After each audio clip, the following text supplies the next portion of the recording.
பிதாசுதன் பரிசுத்த ஆவியின் பெயராலே ஆமென். எங்கள் அன்பின் பரலோக பிதாவே, இந்த அருமையான வேலையை ஆண்டவரே நீர் ஆசீர்வதியும். முந்தின இறைவார்த்தை பகுதியை ஆண்டவரே நீர் ஆசீர்வதித்ததை போல ஆண்டவரே அநேகருக்கு ஆசீர்வாதமாக மாற்ற வேண்டும் என்று சொல்லி இயேசு கிறிஸ்துவின் பெயராலே அப்பா பிதாவே என்று உம்மை நோக்கி பார்க்கிறேன். ஆண்டவரே, என் நாமத்தினால் எதை கேட்டாலும் உங்களுக்கு தந்தையாம் கடவுள் அருள்வார் என்று சொன்னீர். அப்பா, இதோ இந்த இறை வார்த்தை பகுதிகளை ஆண்டவரே உமது கரத்தில் ஒப்புக் கொடுக்கிறேன். இதை முற்றிலுமாய் சரியான முறையிலே ஆண்டவரே இதை தியானிக்க ஆண்டவரே நீர் எனக்கு உமது தூய ஆவியை பொழிந்து ஆண்டவரே நீர் என்னை ஆசீர்வதிக்க வேண்டும் என்று சொல்லி அப்பா பிதாவை உம்மை கெஞ்சி மன்றாடுகிறேன். தர்மியான வேலையை முற்றிலுமாய் உமது கரத்தில் ஒப்புக் கொடுக்கிறேன். இதை நீர் ஆசீர்வாதமாக மாற்றுவதற்காய், எனக்கும் பிறருக்கும் ஆசீர்வாதமாக மாற்றுவதற்காய் உமக்கு நன்றி செலுத்துகிறேன். எங்கள் ஜெபம் கேளும் ஜீவனுள்ள நல்ல பிதாவே, ஆமென். என் அன்பார்ந்த சகோதர சகோதரிகளே, முந்தின இறைவார்த்தை பகுதியிலே ஆண்டவர் தாவீதோடு உடன்படிக்கை செய்து கொண்ட அந்த இயேசு கிறிஸ்துவின் மேல் கொண்ட பேரன்பை குறித்து ஆண்டவர் நம்மோடு பேசினார். இன்றைய நாட்களிலும் இயேசு கிறிஸ்துவை பற்றிய அந்த நற்செய்தியை குறித்து நாம் சற்று ஆழமாக தியானிக்க இருக்கிறோம். சற்று அந்த இறை வார்த்தைகளை நாம் முற்றிலுமாய் ஏற்றுக்கொண்டு அதற்கு செவிசாய்க்கும்படி பரிசுத்த ஆவியானவர் நம்மை நிரப்பும்படி, நம்மளை ஆசீர்வதிக்கும்படி, நம்மை அந்த நடத்தலுக்குள்ளே நடத்தி செல்ல வேண்டும் என்று சொல்லி இந்த வேலையை நாம் அர்ப்பணிப்போம். முதலாவதாக யோவான் நற்செய்தி 7வது அதிகாரம் 25, 26 உள்ள இறை வார்த்தைகள். எருசலேம் நகரத்தார் சிலர், இவனைத்தானே கொல்ல தேடுகிறீர்கள்? இதோ இங்கே இவர் வெளிப்படையாக பேசிக்கொண்டிருக்கிறாரே, யாரும் இவரிடம் எதுவும் சொல்லவில்லையே. ஒருவேளை இவரே மெசியா என்று தலைவர்கள் உண்மையாகவே உணர்ந்து கொண்டார்களோ? என் அன்பார்ந்த சகோதர சகோதரிகளே, இந்த யோவான் நற்செய்தியிலே அவர்கள் என்ன சொல்லுகிறார்கள் என்று சொன்னால், அந்த எருசலேம் நகரத்தார் என்ன சொல்லுகிறார்கள் என்று சொன்னால், அவர்கள் அறிந்ததை குறித்து இந்த இறைவார்த்தை பகுதியிலே ஆவியானவர் செய்திருக்கிறார். அதனாலே தான் இந்த வார்த்தையை நாம் தியானிக்கின்றோம். அவர்கள் மெசியாவாக உண்மையாகவே தலைமை குருக்கள் உணர்ந்து கொண்டார்களோ என்று சொல்லி அவர்களுக்கு ஒரு எண்ணம் இருக்கிறது. அப்படியானால் அந்த மெசியா என்னும் எண்ணத்தை நாம் எப்படி அறிந்து கொள்ள வேண்டும் என்று சொன்னால், ஆண்டவர் இவ்வுலகத்திற்கு வந்து அவர் மரித்து தன்னை மெசியாவாக மாற்றுகிற அந்த காரியத்தை குறித்து தான் இவர் மெசியா என்று உணர்ந்து கொண்டார்களோ என்று சொல்லி இந்த காரியத்திலே அவர் கற்றுத்தருகிறார்கள். அவர் யாருக்கும் தெரியாமல் தான், மெசியா என்றால் யாருக்கும் தெரியாமல் தான் இருப்பார் என்று சொல்லி அவர்கள் ஒரு நம்பிக்கையை வைத்திருக்கிறார்கள். அதை போலத்தான் இயேசுவுக்கும் அந்த இயேசுவின் உயிர்த்தெழுதலுக்கு பிற்பாடு அவர் மெசியாவாக வந்தபோது அவரை யாரும் காண முடியாதபடித்தான் அந்த காரியங்கள் இறைவார்த்தை பகுதியிலே நமக்கு கற்றுத்தருகின்றது. ஆனாலும் எருசலேம் நகரத்தார் மீண்டும் ஒரு காரியத்தை குறித்து நமக்கு கற்றுத்தருகிறார்கள். இவரைத்தானே கொல்ல தேடுகிறார்கள். இவரை எதற்காக இயேசு கிறிஸ்துவை இவர்கள் கொல்ல தேடுகிறார்கள் என்று சொல்லி அவர்களுக்கு ஒரு கேள்வி எழுந்தது. அதனால தான் இந்த இறைப்பகுதி திட்டமும் தெளிவுமாக அவர்கள் நமக்கு கற்றுத்தருகிறார்கள். அவர் இயேசு கிறிஸ்துவை எதற்காக கொல்ல தேடுகிறார்கள்? அவர் வெளிப்படையாக பேசுகிற அந்த காரியத்திலே மக்கள் ஒன்று சேருகிறார்கள், மக்கள் மனமாறுகிறார்கள், மக்கள் இயேசுவை ஏற்றுக்கொள்ளுகிறார்கள். இந்த இயேசுவை ஏற்றுக்கொள்ளுவதனாலே அந்த தலைமை குருக்களுக்கும் பரிசேயர்களுக்கும் ஒரு கோபம் கொண்டு இயேசுவை கொல்ல தேடுகிறார்கள். நாம் இருக்கும்போது இவன் எல்லாவற்றையும் கூட்டி கொண்டு எல்லாவற்றையும் ஒன்று சேர்த்து விடுகிறானே என்று சொல்லி அவர்களுக்கு ஒரு வேதனை இருந்ததினாலே தான் இந்த காரியத்தை குறித்து இவர்கள் மக்களை ஒன்று சேர விடாதபடி இவர் இயேசுவிடமிருந்து இவர்களை பிரிக்க வேண்டும் என்று சொல்லி அவர்களுக்கு ஏற்கனவே கோபம் இருந்ததாக அந்த எருசலேம் நகரத்தார் நமக்கு கற்றுத்தருகிறார்கள். இந்த இறைப்பகுதியிலே இந்த உண்மையை குறித்து அவர்கள் எருசலேம் நகரத்தார் நமக்கு கற்றுத்தருகிறார்கள். ஆனால் ஏன் இயேசுவை கொல்லுகிறார்கள் என்று சொல்லி நாம் சற்று வேதத்திலே தியானிப்போம். தொடக்க நூல் 18வது அதிகாரம் 19வது இறைவார்த்தை. ஏன் இயேசுவை கொல்லப் போகிறார்கள் என்று சொல்லி இந்த இடத்துல ஒரு காரியத்தை அவர் வெளிப்படையாக பேசுகிறார். அந்த பேசும் காரியத்திற்கு தொடக்க நூலிலே ஆபிரகாமோடு என்ன உடன்படிக்கை செய்கிறார் என்பதை குறித்து நாம் தியானிக்க போகிறோம். ஏனெனில் நீ நீதி நேர்மை வழி நின்று எனக்கு கீழ்ப்படிந்ததால் தன் புதல்வர்களுக்கும் தனக்கு பின் தன் வழிமரபினருக்கும் கற்றுத்தருமாறு ஆண்டவராகிய நான் ஆபிரகாமுக்கு வாக்களித்ததை அவன் நிறைவேற்றுவான் என்று தமக்குள் சொல்லிக் கொண்டார். என் அன்பார்ந்த சகோதர சகோதரிகளே, அவர் வெளிப்படையாக பேசுவதின் காரணம் என்னவென்று சொன்னால், ஆபிரகாமோடு தந்தையாம் கடவுள் ஒரு உடன்படிக்கை செய்திருக்கிறார். அவர் 2 வழிமரபிற்கும் அவர் கற்றுத்தருவதாக உடன்படிக்கை செய்கிறார். தன் புதல்வர்களுக்கும் தனக்கு பின் வரும் தன் வழிமரபினருக்கும் கற்றுத்தருவதாக அவர் ஆபிரகாமோடு உடன்படிக்கை செய்து கொள்கிறார். இதனாலே தான் இயேசு அன்றைய நாட்களிலே, இயேசு இருந்த நாட்களிலே அவர் எல்லாவற்றையும் அவர்களுக்கு கற்றுக் கொடுத்து அந்த மக்களை ஒன்று சேர்க்கும் பணியிலே இயேசு கிறிஸ்து ஈடுபட்டார். அவர்கள் இந்த யூத குலத்தையும் இஸ்ரேல் குலத்தையும் ஒன்று சேர்க்கும்படி, மனமாறும்படி, ஒற்றுமையாகும்படி, சமாதானத்திலே வாழும்படிக்காக அவர்களை பேசி அந்த காரியங்களுக்குள்ளே நடத்தி வந்ததினாலே அந்த தலைமை குழுக்களுக்கும் தலைவர்களுக்கும் போதகர்களுக்கும் அது ஒரு பெரிய வேதனையாக இருந்தது. அப்படி என்று சொன்னால் இந்த காரியத்தை குறித்து தான் ஆபிரகாமோடு உடன்படிக்கை செய்த இந்த காரியங்களை இயேசு கிறிஸ்து நிறைவேற்ற அவர் ஆவல் உள்ளவராய் அந்த நாட்களிலே அந்த நற்செய்தியை அறிவித்து கொண்டு அவர் அங்கே வாழ்ந்தார். இதைத்தான் இந்த இடத்திலே திட்டமும் தெளிவுமாக நாம் அறிந்து கொள்ள வேண்டும். மூன்றாவதாக இன்னொரு இறை வார்த்தையை நாம் தியானிப்போம். லூக்கா நற்செய்தி 13வது அதிகாரம் 33வது இறை வார்த்தை. இன்றும் நாளையும் அதற்கு அடுத்த நாளும் நான் தொடர்ந்து சென்றாக வேண்டும், ஏனெனில் இறைவாக்கின் ஒருவர் எருசலேமுக்கு வெளியே மடிவது என்பதை நினைத்து கூட பார்க்க முடியாது. என் அன்பார்ந்த சகோதர சகோதரிகளே, இந்த இறைவார்த்தை பகுதி என்ன சொல்லி தருகிறது என்று சொன்னால், இயேசு தன்னை குறித்து வெளிப்படுத்தி சொல்லுகிறார். அவர் யார் என்று வெளிப்படுத்தி சொல்லுகிறார். அவர் அரசன் இல்லை என்று சொல்லி, இவர் யார் என்று சொல்லி இந்த இடத்திலே தன்னை வெளிப்படுத்துகிறார். இதுதான் இந்த நற்செய்தியை குறித்து பரிசுத்த ஆவியானவர் நம்மோடு பேசுகிறார். அவர் இறைவாக்கினராக இவ்வுலகிற்கு தந்தையாம் கடவுள் அனுப்பினார் என்பதை குறித்து இந்த இடத்திலே ஆண்டவர் திட்டம் தெளிவுமாக இயேசு கிறிஸ்து சொல்லுகிறார். நீங்கள் இதை நம்ப வேண்டும் என்பதற்காகவே ஆண்டவர் இதை குறித்து நம்மோடு பேசுகிறார். இதனாலே தான் இந்த வார்த்தை சொல்லுகிறது, அந்த யூதா மக்களும் இஸ்ரேல் மக்களுக்கும் இருக்கும் இடத்தை விட்டு இதோ ஏசாவின் மலை மேலே, ஏசாவின் நகரத்திலே அவர் சாகும்படிக்காக கையளிக்கப்படுவார் என்று சொல்லி இதைத்தான் இந்த இடத்திலே சொல்லப்படுகிறது. இவர்கள் இருவருடைய கோத்திரத்திலும் குலத்திலும் இவருக்கு மரணம் இல்லை. ஏசாவின் குலத்திலே இதோ நகரத்திற்கு வெளியே அவர்களுக்கு சேராத இடம் ஏசாவின் இடத்திலே இவரை கொல்லப்போவதாக இயேசு கிறிஸ்து திட்டமும் தெளிவுமாக இந்த இடத்திலே நமக்கு கற்றுத்தருகிறார். என்னென்ற அந்த சகோதர சகோதரிகளே, ஒரு இறைவாக்கினர் என்று அவரே வெளிப்படையாக சொல்லிவிட்டார்.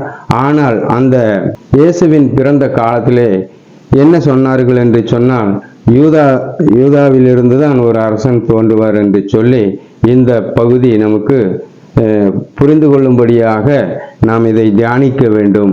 அப்பொழுதுதான் இந்த காரியம் நமக்கு உண்மை விளங்கும்படி ஆண்டவர் செய்வார். அப்படி என்றால் யூதா குடும்பமும் இஸ்ரேல் குடும்பமும் 2 குடும்பங்கள் உள்ளது. யாக்கோப்புக்கு அந்த ஆசீர்வாதத்தை பெற்றுக்கொண்டதனாலே, ஏமாத்தி அந்த ஆசீர்வாதத்தை பெற்றுக்கொண்டதனாலே அந்த மூத்தவன் இளையவனுக்கு பணிந்திருக்க வேண்டும் என்பதை குறித்து அந்த காரியத்தை அவர்கள் வழியாக ஆண்டவர் பேசுகிறார்.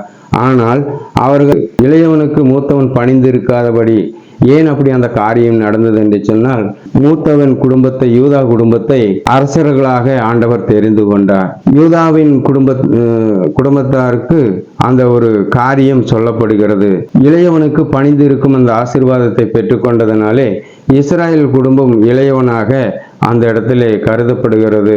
ராகவலின் குடும்பத்தை இஸ்ரேல் என்று அவர் பெயரிட்டு அழைக்கிறார். இஸ்ரேலின் குடும்பம் என்று அழைக்கிறார்.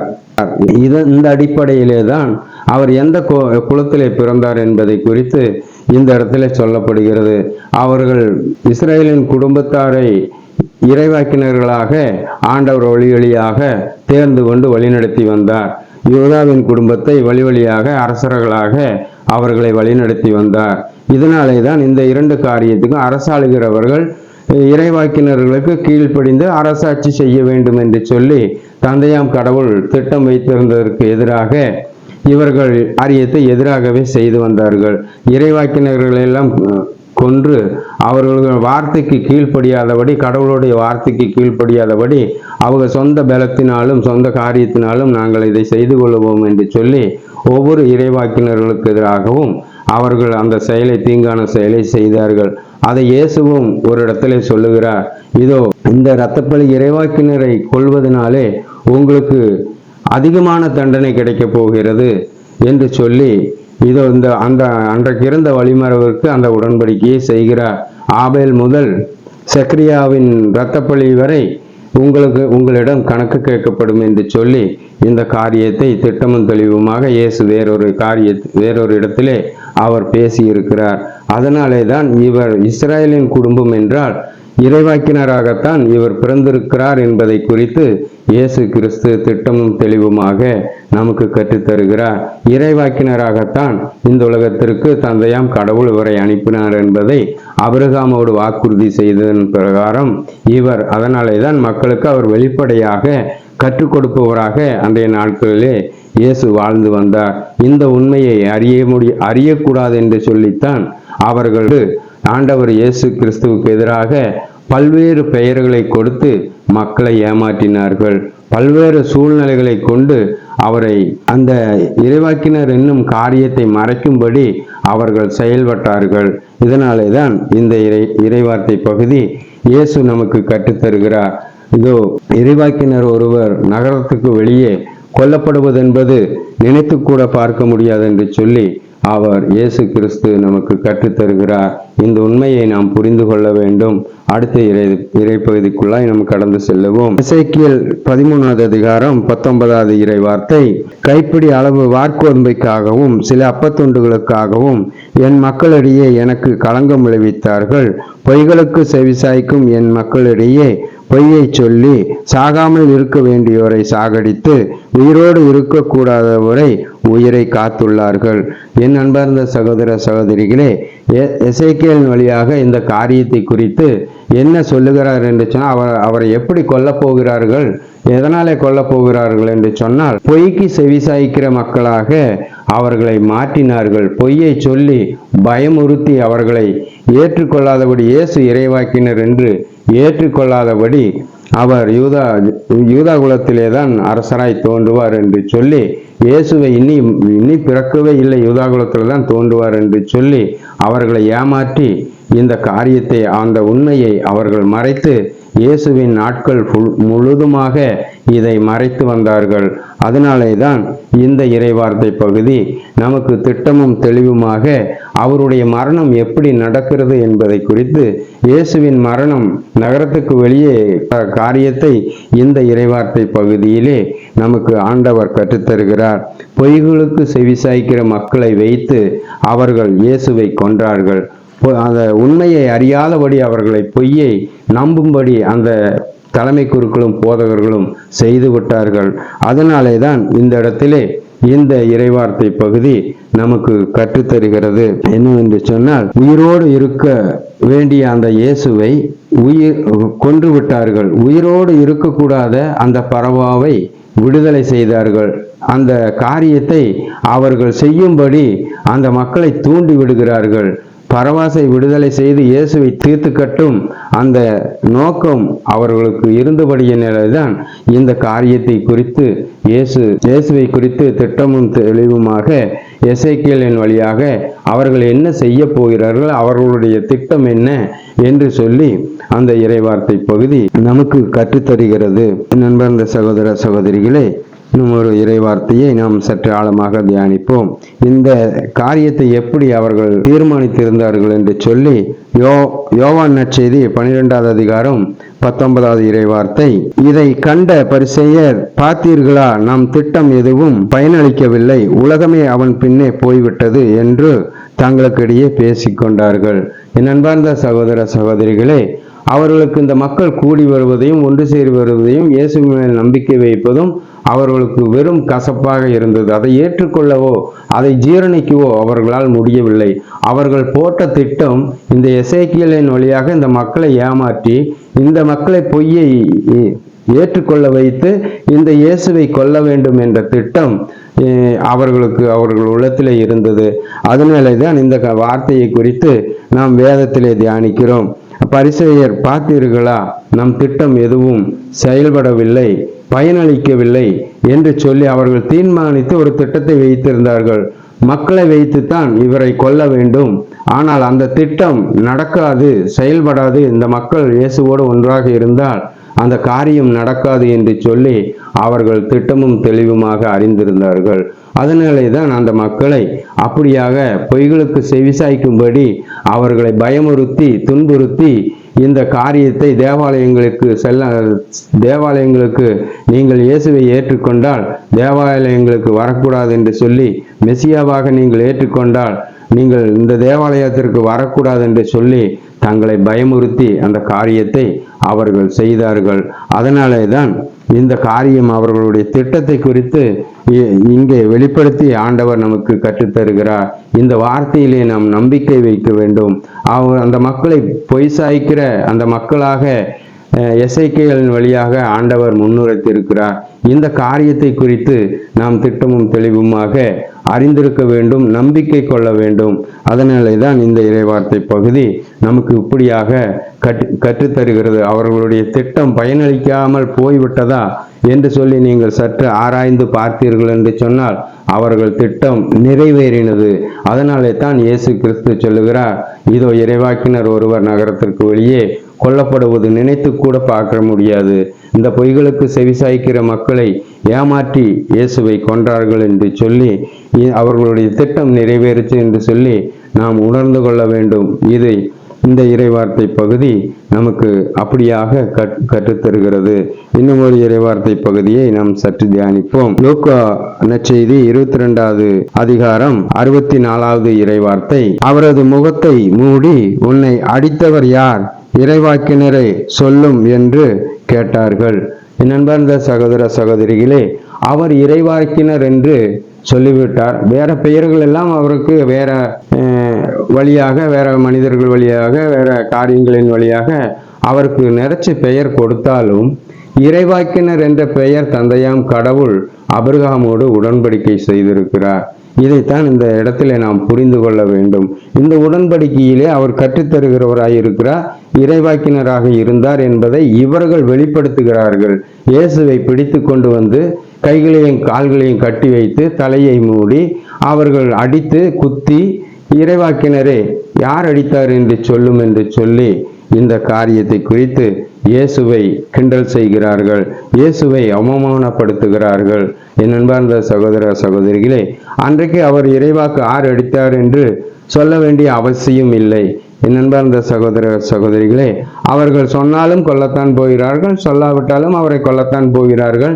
ஏனென்றால் அவர்களுடைய கையிலே அவர் அகப்பட்டு விட்டார். அதனாலே தான் இந்த காரியம் அவர்கள் ஏளனமாய் இயேசுவை கேட்கிறார்கள். உன்னை அடித்தவர் யார், சொல்லும் இறைவாக்கினரே என்று அவர்கள் இயேசுவை இப்படியாக அவமானப்படுத்துகிறார்கள். அன்பார்ந்த சகோதர சகோதரிகளே, இந்த காரியத்தை குறித்து ஏன் அவர் இறைவாக்கினராக ஏளனப்படுத்தப்பட்டார் என்பதை குறித்து நீங்கள் வேதத்திலே தியானியுங்கள். அவர் கற்றுக் கொடுத்தது ஒரு குற்றமே இல்லை. அதை பிலாத்தும் ஏரோதும் அதை நிரூபிக்கிறார்கள். இவன் கற்றுக் கொடுத்ததினாலே மக்களை குழப்புகிறார்கள் என்று சொல்லி என்னிடம் இவரை கொண்டு வந்தீர்கள். இதற்கு இவன் அப்படிப்பட்ட ஒரு குற்றமும் செய்யவில்லை. ஏனென்றால் மக்களை குழப்பி நான் அரசனாக்கிக் கொள்வேன் என்று சொல்லி அவர் சொல்லிக்கொள்ளவே இல்லை என்று சொல்லி அவர்கள் திட்டம் தெளிவுமாக இந்த குழப்பத்திற்கு நாங்கள் தலையிட மாட்டோம் என்று சொல்லி அவரை விடுவிக்க வழி தேடினார்கள். நண்பார்ந்த சகோதர சகோதரிகளே, அவர் இறைவாக்கினர் என்பதை அவர்கள் உணர்ந்து கொண்டிருந்தார்கள். அதனாலே தான் ஆண்டவர் இயேசுவுக்காக அவர்கள் பரிந்து பேசுகிறார்கள். பிலாத்தும் ஏரோதும் அவர் அப்படிப்பட்ட ஒரு குற்றமும் செய்யவில்லை, அது தெளிவு என்று சொல்லி அவர்கள் அறிந்திருந்தபடியினாலே அந்த காரியத்தை அந்த மக்களுக்கு சொல்லுகிறார்கள். ஆனாலும் அவர்கள் நம்பவில்லை, அவரை ஏற்றுக்கொள்ளவும் இல்லை. இறைவாக்கினர் என்று அவர்கள் நம்பவும் இல்லை, ஏற்றுக்கொள்ளவும் இல்லை. அந்த பரிசேயருக்கும் போதகர்களுக்கும் தலைமை குருக்களுக்கும் தான் அவர்கள் செவிசாய்த்தார்களே தவிர, இயேசு நான் ஒரு இறைவாக்கினர் என்று அவர் சொல்லிக் கொண்டதை அவர்கள் செவிக்கொள்ளவும் இல்லை, அவர்கள் ஏற்றுக்கொள்ளவும் இல்லை. நண்பார்ந்த சகோதர சகோதரிகளே, அதனாலே தான் அவர் படை வீரர்களுக்கு முன்பதாக ஏளனத்துக்கு உள்ளானார். அந்த மக்கள் இறைவாக்கினர் என்று ஏற்றுக்கொள்ளாததனாலே தான் அவர் முற்றிலுமாய் அன்றைய நாட்களிலே, இயேசு வாழ்ந்த நாட்களிலே அவர் அவமானப்படுத்தப்பட்டார். இன்னும் அவர் இறைவாக்கினர் தானா இல்லையா என்பதை இனி ஒரு காரியத்தை குறித்து நாம் தியானித்து, இறைவார்த்தை குறித்து தியானித்து நாம் கடந்து செல்லுவோம். லூக்கா நற்செய்தி 19வது அதிகாரம் 41 44 வரை உள்ள வார்த்தைகள். இயேசு எருசலேம் நகரை நெருங்கி வந்தபோது அதை பார்த்து அழுதார். இந்த நாளிலாவது அமைதிக்குரிய வழியை நீ அறிந்திருக்க கூடாதா? ஆனால் இப்பொழுது அது உன் கண்களுக்கு மறைக்கப்பட்டுள்ளது. ஒரு காலம் வரும், அப்பொழுது உன் பகைவர்கள் உன்னை சுற்றி அரண் எழுப்பி உன்னையும் முற்றுகையிடுவார்கள். உன்னையும் உன்னிடம் உள்ள உன் மக்களையும் எப்பக்கத்திலும் இருந்து நெருக்கி அழித்து உன்னை தரைமட்டம் ஆக்குவார்கள். மேலும் உன்னிடம் மேல் ஒன்று இராதபடி செய்வார். ஏனெனில் கடவுள் தேடி வந்த காலத்தை நீ அறிந்து கொள்ளவில்லை. என் அன்பார்ந்த சகோதர சகோதரிகளே, இந்த இறைவார்த்தை பகுதி என்ன கற்றுக் கொடுக்கிறது என்று சொன்னால், இயேசு ஒரு இறைவாக்கினர் என்று இந்த பகுதி கற்றுக் கொடுக்கிறது. நண்பர்ந்த சகோதர சகோதரிகளே, அவர் இறைவாக்கினராக தேடி வந்த காலத்தை அவர்கள் அறிந்து கொள்ளவில்லை, அந்த மக்கள் அறிந்து கொள்ளவில்லை, அந்த எருசலேம் நகரத்தார் மக்கள் அறிந்து கொள்ளவில்லை. அந்த எருசலேம் நகரை வைத்து நாம் வாழ்ந்து விடலாம், நாம் முன்னேறி சென்று விடலாம் என்று சொல்லி இயேசுவை ஏற்றுக்கொள்ள மனமில்லாமல் போய்விட்டார்கள். அதனாலே தான் இந்த கோயிலை நம்பித்தானே நீங்கள் என்னை அவமதிக்கிறீர்கள், அப்படியானால் இந்த கோயில் ஒரு கற்களின் மேல் ஒரு கற்கள் இராதபடி இடித்து தரைமட்டம் ஆக்கப்படும். அதோடு சேர்த்து அந்த கோயில் தரைமட்டம் ஆக்கப்படும் போது உன்னிடம் உள்ள மக்களையும் அவர்கள் முற்றிலுமாய் அழித்து விடுவார்கள், எப்பக்கமும் இருந்து நெருக்கி உன்னை அடியோடு அழித்து விடுவார்கள் என்று சொல்லி இந்த இறைவார்த்தை பகுதி நமக்கு கற்றுத்தருகிறது.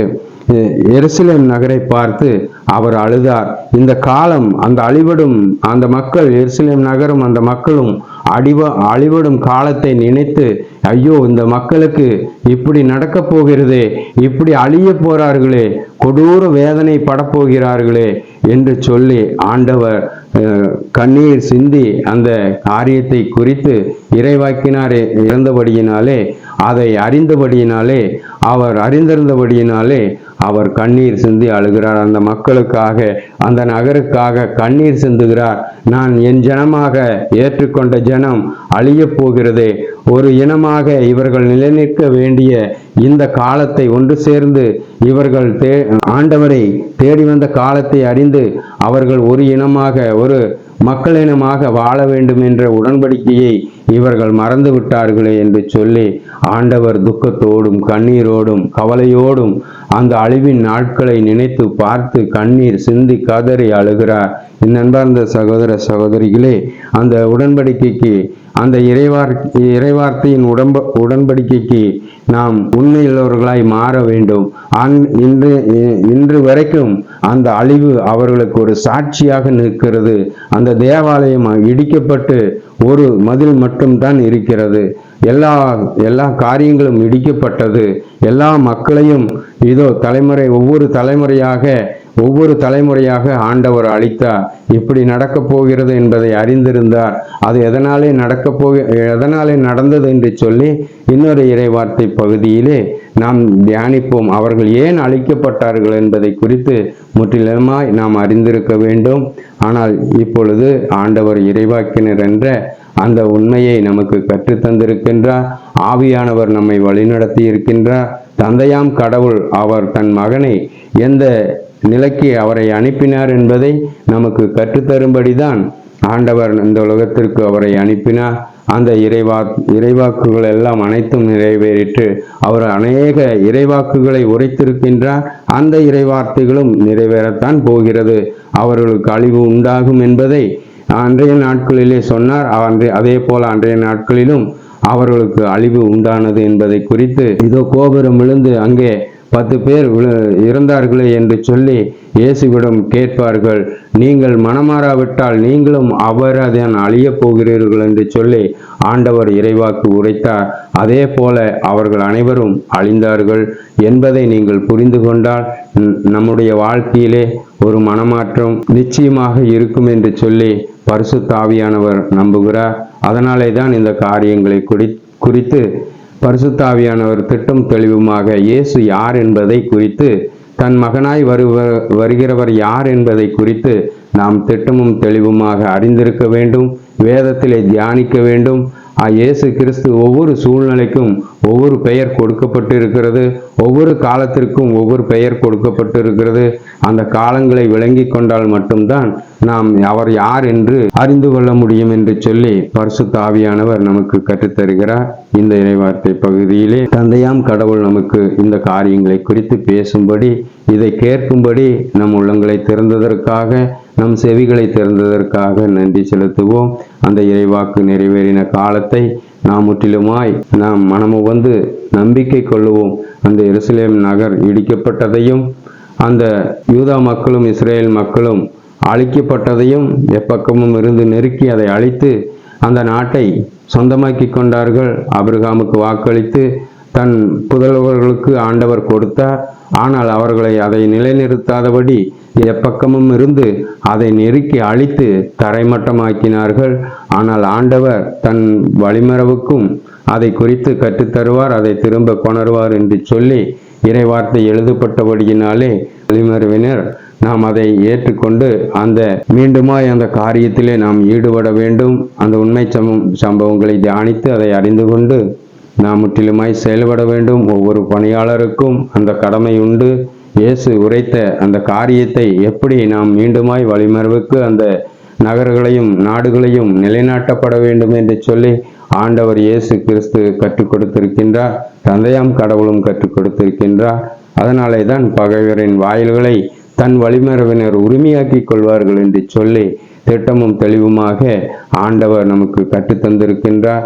அதிலே ஈடுபடுவோம், அதிலே முயற்சிப்போம், ஒன்று சேருவோம். வழிமரவினர் ஒரே இனம்தான். எந்த சபையிலே இருந்தாலும் ஒரே வழிமரவை சேர்ந்தவர்கள்தான் என்று சொல்லி நாம் நம்பிக்கை கொள்ள வேண்டும். இதோ யூதன் என்றோ கிரேக்கன் என்றோ அப்போலோவை சேர்ந்தவன் என்றோ மற்ற சபையை சேர்ந்தவன் என்றோ நீங்கள் சொல்லிக்கொள்ள வேண்டாம். மணல் தறிக்கு ஒப்பான எந்த சபையிலே எந்த கோத்திரத்திலே இருந்தாலும் அது ஒரே வழிமரவின் மக்களிடம்தான், ஆபிரகாமின் பிள்ளைகள் தான் என்று சொல்லி நாம் அறிந்திருக்க வேண்டும். ஆபிரகாமின் பிள்ளைகளாக நாம் அழைக்கப்பட்டிருக்கிறோம். ஆபிரகாமின் வழிமரவாக மணல் தறிக்கு ஒப்பான ஒரு வழிமரவாக இஸ்ரேலின் ஏட்டு நூலில் எழுதப்பட்ட ஒரு வழிமரவாக நாம் அழைக்கப்பட்டிருக்கிறோம். யூதாவின் வழிமரவு நிறைவேறிவிட்டது. விண்மீனுக்கு ஒப்பான ஆத்மாக்கள் விண்ணகத்திற்கு தயாராகிவிட்டது. ஆனால் நாமும் இந்த இறைவார்த்தையை கேட்டு இந்த அழிவிலிருந்து தப்பிக்கும்படி ஆண்டவர் நம்மை மீட்கும்படியாக அவரத்தை சிந்தி நமக்காக பரிந்து பேசி இருக்கின்றார். அவருடைய இரத்தத்திலே, அவருடைய பாடுகளிலே, அவருடைய செயல்களிலே நாம் நம்பிக்கை உள்ளவர்களாக காணப்பட வேண்டும் என்று சொல்லி நம்பிக்கை கொள்ளுவோம்.